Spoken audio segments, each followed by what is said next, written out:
오늘이 부활절인데 이 크리스마스 때만 메리 크리스마스 하는 것이 아니고 부활절에도 우리 메리 부활하는 것입니다. 자, 앞사람 뒷사람 쳐다보면서 자, 메리 부활. 자, 메리 부활. 자, 감사합니다. 자, 오늘 새벽 우리 주님께서 다시 살아났다는 것을 믿으시는 분들만 자, 한번 큰 소리로 아멘 하시를 축복합니다. 예수님은 지난주 금요일 오후 3시경에 십자가에 달려 운명하셨습니다. 근데 예수님은 그때 당시 이스라엘에서 가장 유명한 분이셨어요. 그 명성이 어찌나 높았던지 이스라엘 땅에서 예수님 모르는 사람은 한 사람도 없었습니다. 그랬기 때문에 예수님께서 십자가에 못 박혀 죽었다는 사실은 그 당시 사람들로서는 정말 이해할 수 없는 충격적인 일이었습니다. 왜 예수님같이 능력이 많은 분이 그렇게 시시하게 죽어야 되느냐? 예수님은 공생의 3년 동안 놀라운 기적들을 수없이 일으키셨습니다. 어마어마한 기적을 일으켰어요.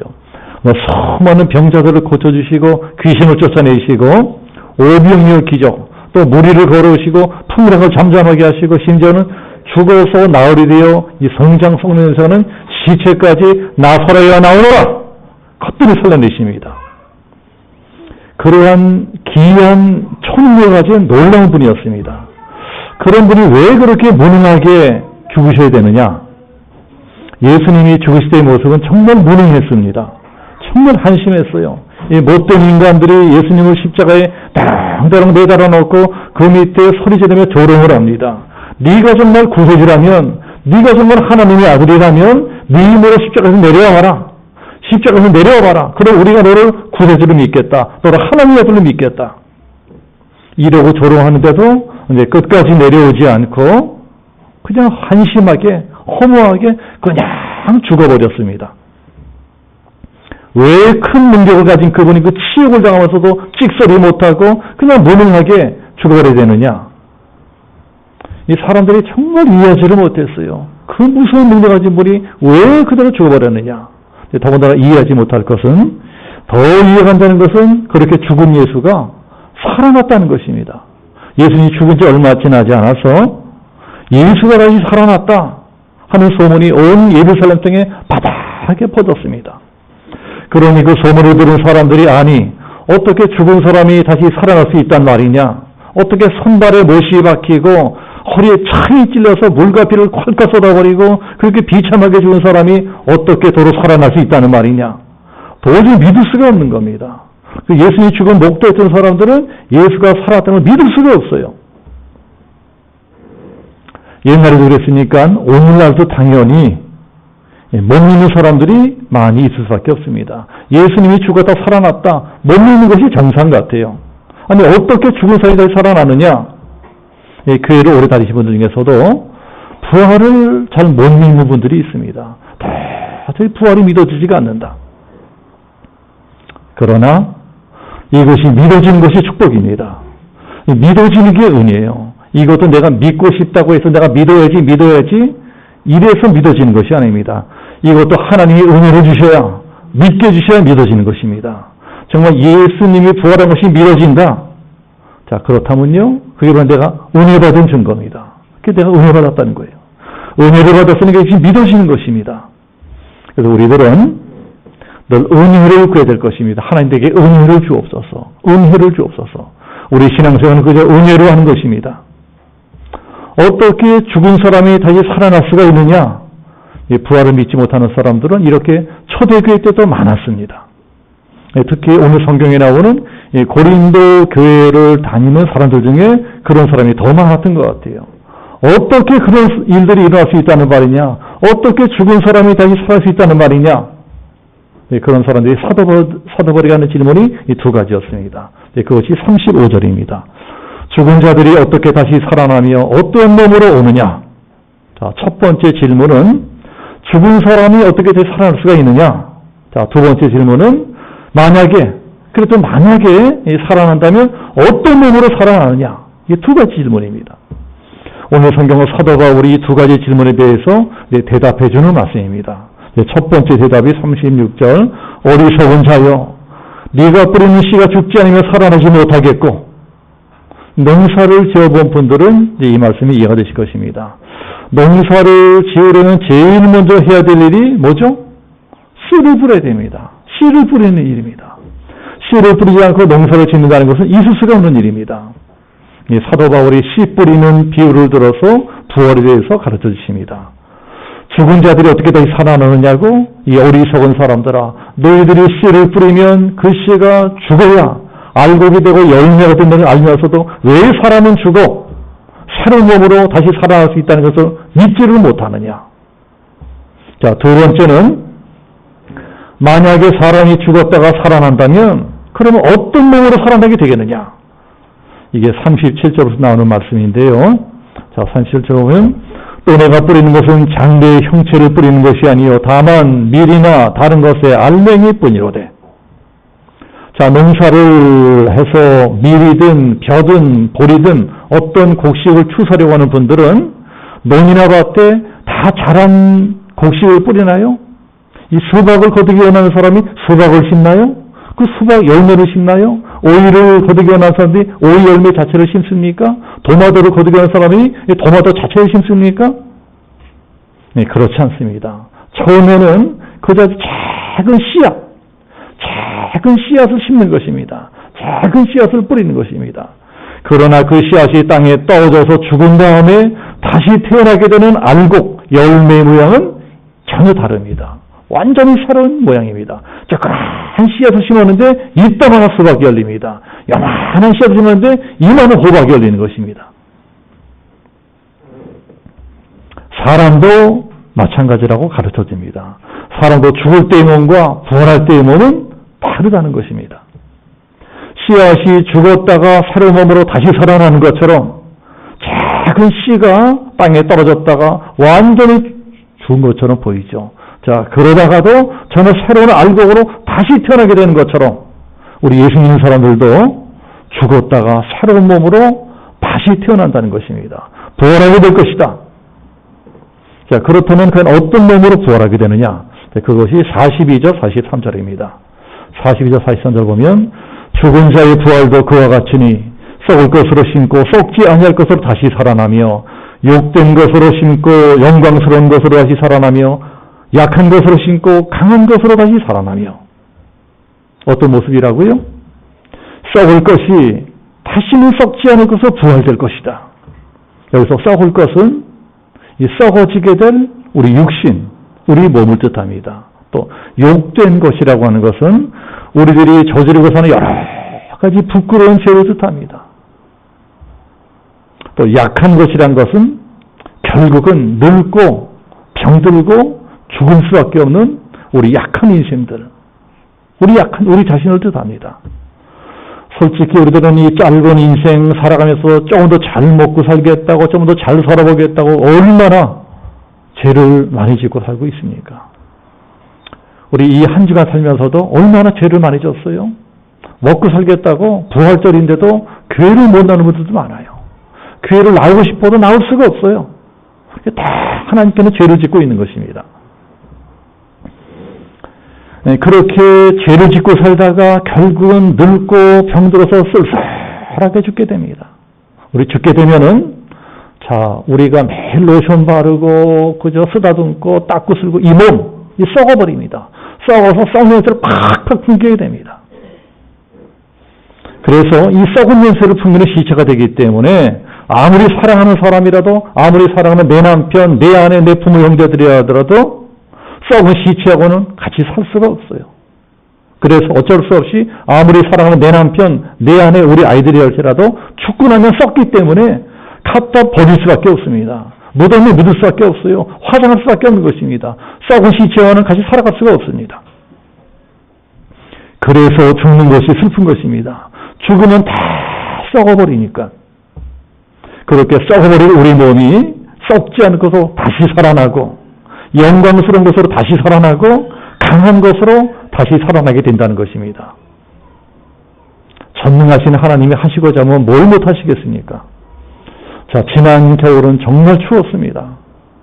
지난 겨울은 정말 추웠지요. 얼마나 추웠는지 온 세상 전체가 꽁꽁 얼어 죽은 것 같았어요. 세상이 다 얼어 죽은 것 같았습니다. 그런데 그렇게 다 죽어버린 것 같이 보이던 땅에서 지금 어떤 일이 벌어지고 있습니까? 파릇파릇 새싹이 돋아나고 있습니다. 다 말라 죽었던 땅에서 봄이 오니까 다시 파릇파릇 살아납니다. 연두색으로 초록색으로 파릇파릇 생명이 살아나요. 그런 것처럼 우리도 살아나게 된다는 것입니다. 그런데 그렇게 다시 살아나게 되는 이 몸은 지금 우리가 가지고 있는 이런 몸, 이런 시원찮은 몸, 이런 약한 몸, 이런 몸하고는 비교해서는 완벽하고도 신령한 몸이 될 것이다. 이걸 성경이 가르쳐줍니다. 그런 몸을 부활하신 예수님이 제일 먼저 보여주셨습니다. 예수님이 부활하신 몸은 그 전과는 완전히 새로운 몸이었습니다. 부활하시기 전에는 아무리 예수님이라도, 아무리 하나님의 아들이라도 어떤 방으로 들어가려고 하면 문 좀 열어주세요. 문 좀 열어주세요. 누군가 문을 열어줘야 들어갈 수가 있습니다. 아무리 예수님이라도 누구라도 그 방문 안에서 방문을 딱 닫아보고 있으면 들어갈 수가 없어요. 그런데 부활하신 예수님은 전혀 그런 것에 구애받지 않습니다. 요한복음 20장에 보면은 제자들이 로마 병사들에게 붙잡혀갈까봐 골방에 들어가서 발발 떨고 있었습니다. 문을 꽁꽁 닫아 걸고 아무도 들어오지 못하게 하고 숨어 있었어요. 근데 예수님께서 그냥 벽을 통과해 들어오십니다. 어떻게 들어오시는지 모르겠어요. 너무나 신기하게 그냥 벽을 통과해 들어오시는 것입니다. 제자들이 예루살렘을 떠나서 이제 고향인 갈릴리로 돌아갑니다. 그런데 분명히 조금 전까지 예루살렘에 계셨던 예수님이 어느새 훌쩍 제자보다 먼저 가 계세요. 훌쩍 먼저 가 계십니다. 이건 완전히 시간과 공간을 초월하는 신비한 몸입니다. 시공을 초월하는 몸이 되어버렸어요. 자, 그래서 사람들이 예수님의 부활한 몸을 영으로 착각을 합니다. 저건 진짜 살아나는 게 아니라 영이다, 영. 그 제자들이 만져보니까 살도 있고 뼈도 있어요. 도마 같은 제자는 내가 도저히 믿지를 못하겠다. 예수님이 못 박혀 죽은 그 손가락 넣어보기 전에는 못 믿겠다. 결국은 예수님이 창에 찔린 허리, 못 박힌 손에 손가락을 넣어보고 믿게 됩니다. 완벽한 육신이라는 것입니다. 그러면 부활한 몸은 밥도 안 먹고 사나요? 그렇지 않습니다. 밥도 잘 드세요. 제자들이 밤새도록 물고기를 잡고 쩔쩔 굶고 들어왔습니다. 배가 고픕니다. 예수님이 그걸 하시고 뚝딱뚝딱 요리를 만들어서 생선을 튀기고 조리고 지져서 생선을 먹여줍니다. 예수님께서 아마 요리도 잘하셨던 모양이에요. 집밥 선생, 백 선생처럼 뚝딱뚝딱 요리를 만들어서 이 사람을 먹여주십니다. 그러니까 부활하신 예수님의 몸은 아주 신비한 몸, 아주 신비한 몸입니다. 어떤 것도 구애받지 않습니다. 자유로운 몸이에요. 자, 우리들은 반드시 먹어야 됩니다. 먹지 못하면 죽습니다. 그래서 다들 먹고 살겠다고 주일날 교회도 못 나가고 이 난리법석을 떨고 살고 있는 것입니다. 그러나 앞으로 부활하게 될 몸은, 그 새로운 몸은 먹어도 되지만 안 먹어도 죽지 않아요. 얼마든지 맛있는 걸 먹으면서 즐길 수도 있지만 또 안 먹는다고 배고파 죽고 그러지도 않습니다. 우리는 지금 여기 있다가 갑자기 다음 순간에 목포나 부산에 있을 수가 없습니다. 우리가 아무리 급한 일이 있어도 부산이나 목포에 가려면 자동차에 기름을 넣고 열심히 악셀 밟아가지고 한 5시간 달려가야 부산에 가고 목포 도착을 합니다. 차가 없는 사람은 KTX 타야 돼요. 비행기 타야 됩니다. 고속도로 타야 돼요. 그러나 부활한 몸은 전혀 그럴 필요가 없습니다.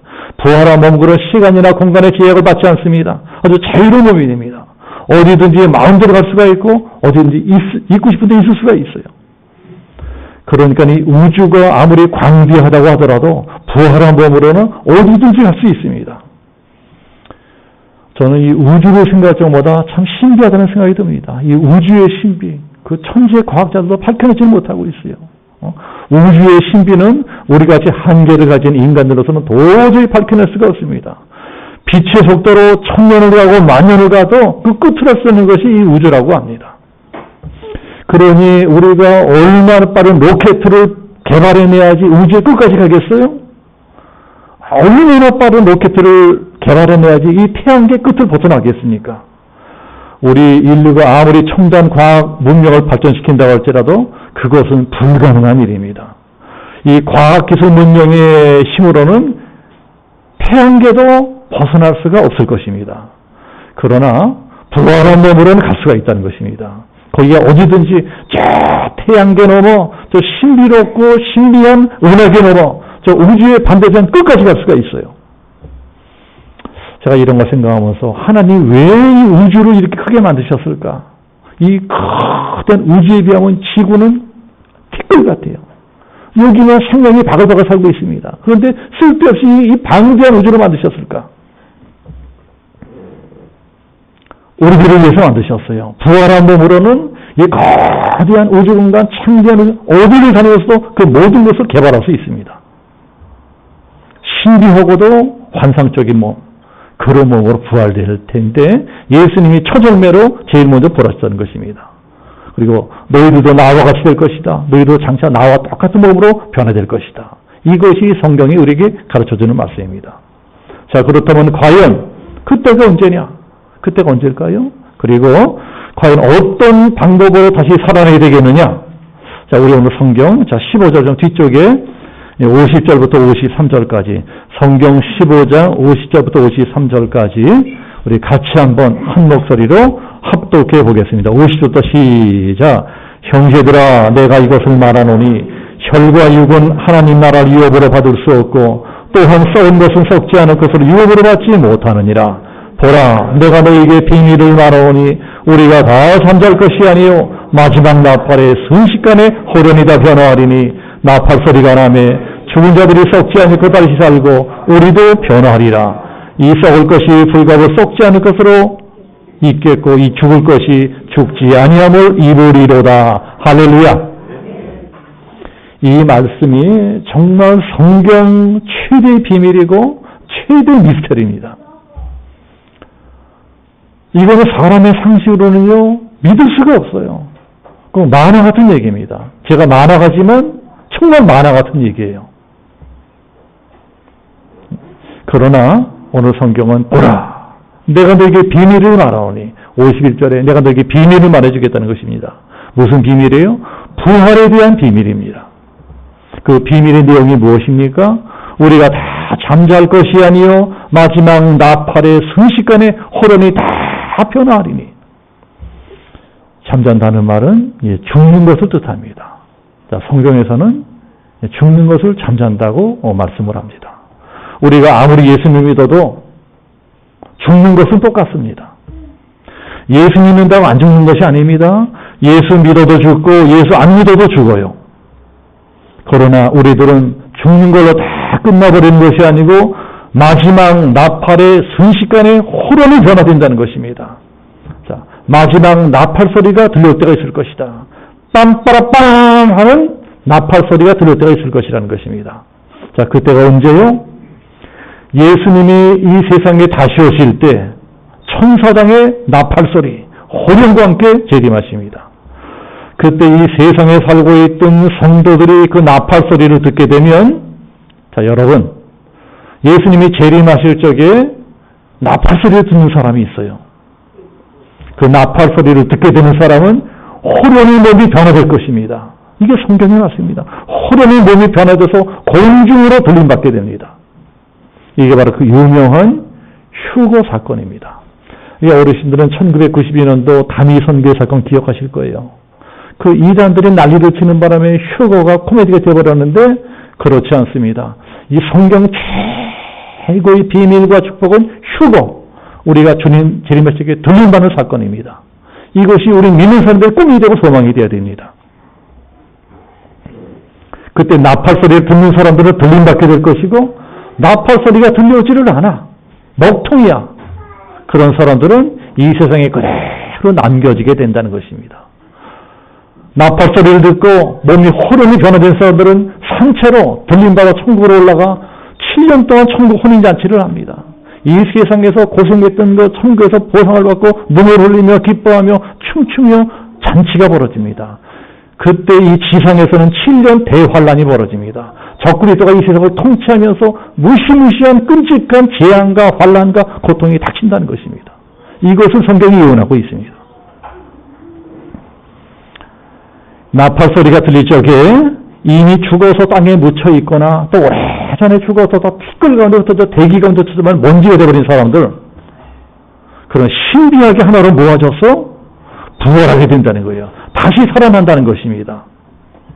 그때 살아나는 사람들은 부활하신 예수님처럼 다시는 죽지도 않고 썩지도 않는 영광스러운 몸으로 부활하게 됩니다. 데살로니가전서 4장에 이 말씀을 좀 더 구체적으로 말씀하고 있습니다. 그날에 주께서 호령과 천사장의 소리로 하나님의 나팔로 친히 하늘로 솟아 강림하실 적에 그리스도 안에서 죽은 자들이 먼저 살아나게 되고, 죽은 자들이 먼저 살아납니다. 그리고 그 다음에 살아있는 자들, 예수님 재림하실 적에 아직 이 땅에 살아있는 사람들은 신령한 몸으로 있고 호련히 변화되어서 공중으로 들림받아 부활의 영광에 참여하게 될 것이다. 이것이 성경의 예언입니다. 이 성경의 예언은요, 도저한 인류 역사를 통해서 다 성취가 되었습니다. 이 성경이 예언한 것은 성취되지 않은 것이 하나도 없어요. 인류 역사는 성경의 예언이 성취된 역사입니다. 아직까지 성취되지 아니하는 것이 있다면 재림에 대한 예언, 이것만 아직 이루어지지 않았어요. 그러니 성경이 모든 예언이 성취가 되는데 재림에 대한 예언만 성취되지 않겠습니까? 언제고 반드시 예수님이 다시 재림하실 것입니다. 그때 죽은 자들이 살아날 것이고 살아있는 사람들은 신령한 몸으로 변화되어 들림받게 될 것이다. 이 자리에 계신 모든 성도님들이 주님이 재림하실 적에 천사의 나팔을 들릴 적에 다 호련히 변화되어 들림받아 영생하는 천국에 들어가게 되시기를 예수님으로 축복합니다. 그러니 너희가 신비한 사건을 믿는다면 그러면 과연 어떻게 살아가야 되겠느냐? 어떻게 살아야 되겠느냐?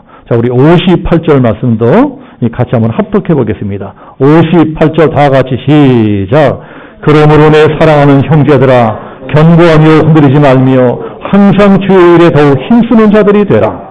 이는 너희 수고가 주 안에서 헛되지 않은 줄을 알미니라. 자, 우리가 어떻게 살아야 된다고요? 견고하며 흔들리지 말아라. 우리가 이런 부활에 대한 믿음을 가지고 소망을 가지고 살아가려고 하면 우리를 비웃는 사람들이 있을 것이다. 야, 그런 만화 같은 일이 어디 있냐? 그런 엉터 같은 일이 어디 있냐? 어떻게 사람이 죽었다가 다시 살아날 수가 있느냐? 천국과 지옥이 어디 있느냐? 너 가봤어? 천국과 지옥이 어디 있느냐? 또 우리들의 믿음을 막 뒤흔들어 놓는 그런 일도 많이 일어날 것이다. 우리들이 믿음을 지키고 살아가려고 애를 쓰다 보면은 때때로 원치 않는 환난도 만나고 풍파도 만나게 될 것이다.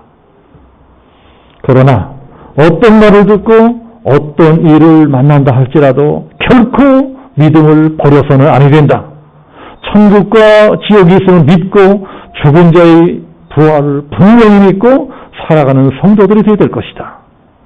자, 그러면서 사도 바울이 마지막으로 뭐라고 권면하십니까? 항상 주의 일에 더욱 힘쓰는 자들이 되라. 주의 일에 힘쓰라는 것입니다. 왜냐하면 이는 우리의 수고가 절대로 헛되지 않기 때문이라. 자, 우리가 주를 위해서, 하나님을 위해서, 교회를 위해서 열심히 수고하는 모든 수고는 결코 헛되지 않을 것이다. 우리가 하나님 일을 하다 보면 여러 가지 어려운 일을 만나게 되어 있습니다. 초대교회 성도들도 열심히 주를 섬기다가 하나님 일을 하다가 무수한 환난 핍박을 당했습니다. 그러다가 수많은 사람들이 순교까지 했습니다. 오늘날 우리들도 마찬가지입니다. 그러나 우리가 주를 위해 살고 주의 일을 하다가 고생하고 어려움 당하고 결국에 가서는 죽게 된다 할지라도 이게 끝이 아니다. 절대로 끝이 아니다. 우리에게는 부활 영광이 기다리고 있다. 우리에게는 영원한 하나님 나라가 기다리고 있다. 그리고 장차 우리가 부활한 몸으로 영생하는 하나님 나라에 들어가게 될 적에는 하나님께서 우리가 행한 대로 갚아주실 것이다. 보상해 주실 것이다. 자, 오늘도 이 한 주간도 이 말씀을 믿으시고 흔들리지 않는 믿음으로 승리하셔서 주께서 약속하신 저 하늘의 면류관 상급을 받게 되시는 우리 양심영성교회 모든 성도들 되시기를 예수님의 이름으로 축복합니다. 우리 함께 기도하겠습니다. 자비로우신 주님, 부활의 영광에 참여할 수 있는 귀한 믿음을 주시니 감사합니다. 오늘 말씀을 듣고 언제고 반드시 일어날 우리 주님의 날에 우리가 그때 이 땅에서 사라져버린 죽어있는 존재라면 부활될 것이고 그때 이 세상에 살아있는 사람이라면 드림받게 될 것을 믿나이다. 이 믿음을 가지고 이 험한 세상을 싸워 이겨나가며 주 앞에 영광을 돌리는 복된 성도될 수 있게끔 우리 모두를 축복해 주옵소서. 감사를 드리오며 예수 그리스도 이름으로 기도하옵나이다. 아멘. 자, 우리 다 함께 일어서셔서 165장 찬송 부르시고 자, 축도로 마치겠습니다. 165장입니다.